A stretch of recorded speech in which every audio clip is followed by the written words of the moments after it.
Oke, jadi raw text untuk chapter final dari Oshinoko sudah keluar, di mana tidak ada keajaiban lagi pada chapter terakhir ini dan semua orang mulai melanjutkan hidupnya masing-masing. Nah, sebelum lanjut aku cuma mau bilang kalau video kali ini tuh sendiri bakalan jadi video spoiler, jadi jika kalian itu tidak keberatan, yuk mari kita coba lanjutkan.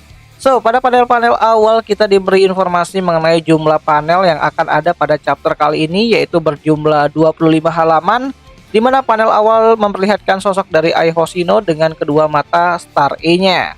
Cerita Oshinoko dimulai dari Ai dan juga akan ditutup dengan sosok Ai itu sendiri, di mana untuk panel awal ini itu sendiri akan memiliki ilustrasi berwarna seperti chapter-chapter awalnya Oshinoko itu keluar.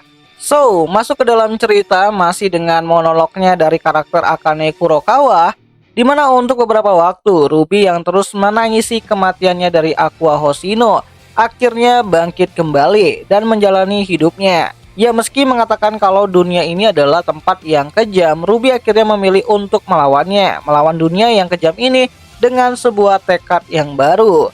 Sedangkan untuk karakter lainnya, Akane menceritakan kalau Mimcho sempat merasa putus asa dan ingin meninggalkan dunia idolnya.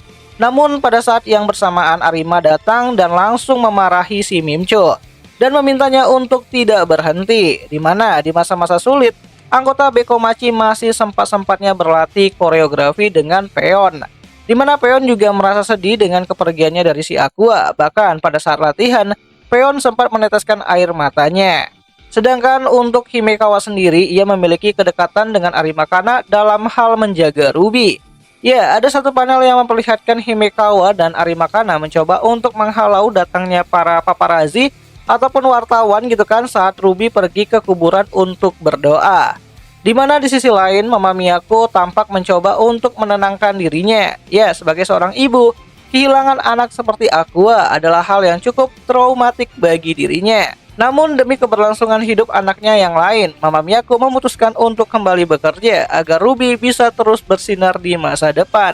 Sementara Arimakana kini mencoba untuk bekerja keras ya untuk menjadi artis yang bisa dalam hal segala macam peran gitu. Dia berusaha sangat keras untuk bisa mencapai impiannya. Sedangkan untuk Akane sendiri kini mulai memiliki banyak acara televisinya sendiri. Ya, Akane tahu dia tidak mungkin sembuh secara menyeluruh ya mengenai kehilangannya si Aqua, namun dia harus tetap tegar dan melanjutkan hidup yang telah Aqua selamatkan untuk dirinya.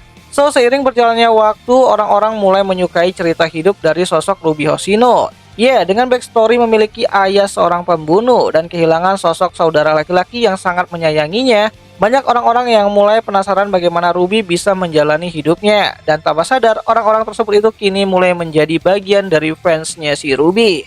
Sampai pada suatu kesempatan, Bekomachi akhirnya kembali tampil di panggung yang lebih besar, di mana pada saat itu Arimakana dan juga Akane berada di bangku penonton sambil bersorak.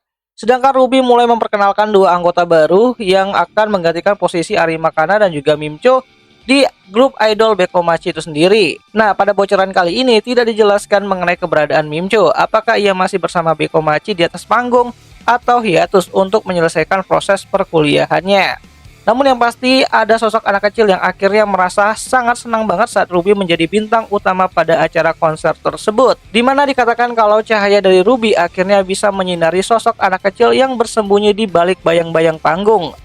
Pertanda apakah ini? Coba deh kalian berteori di kolom komentar, siapa tahu menarik.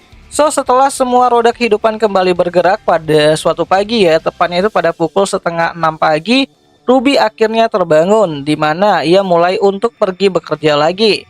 Ya, pada saat bangun tidur, Ruby sempat melihat mainan Aqua dan juga Ai Hoshino di atas mejanya.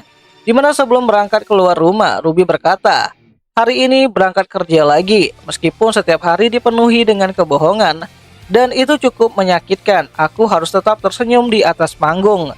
Karena pekerjaan ini membawa kebahagiaan yang tak tertandingi. Ya, inilah masa depan yang kalian berdua berikan untukku, karena aku adalah Oshinoko." Dan panel akhir pun ditutup dengan Ruby yang membuka pintu untuk keluar rumah dengan sosok yang terlihat lebih dewasa dari sebelumnya. Dan cerita Oshinoko pun akhirnya berakhir.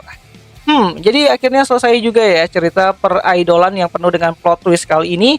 Dan aku cukup puas juga dengan ending yang seperti ini, di mana baik Ruby maupun Aqua adalah orang yang sama-sama telah mencapai tujuan mereka masing-masing.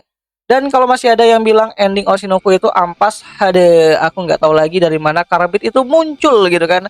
Tapi yang jelas masih banyak hal-hal yang menjadi misteri sampai ceritanya Oshinoko ini itu berakhir. Tapi apakah perlu dijelaskan plot hole tersebut? Kalau menurutku sih kayaknya nggak terlalu perlu sih. Karena misteri biarkanlah jadi misteri, karena banyak orang bijak juga berkata sedikit yang kamu ketahui maka itu semakin baik. Dan ya itu aja lah dulu mengenai spoiler untuk akhir dari ceritanya Oshinoko itu sendiri. Terima kasih udah nemenin aku untuk bareng-bareng bahas ini serial sampai tuntas ya. Gak terasa banget udah berapa tahun kita bahas Oshinoko dan akhirnya sampai di ujung juga dengan plot twist yang naik turun gitu kan. Mengenai ceritanya juga dan juga banyaknya hal-hal yang membuat kita kadang tuh waduh kenapa begini kenapa begitu. So, terima kasih untuk kalian semua yang udah ngikutin pembahasan Oshinoko sampai sejauh ini di channel ini dan sampai jumpa di cerita masterpiece lainnya. Jenny.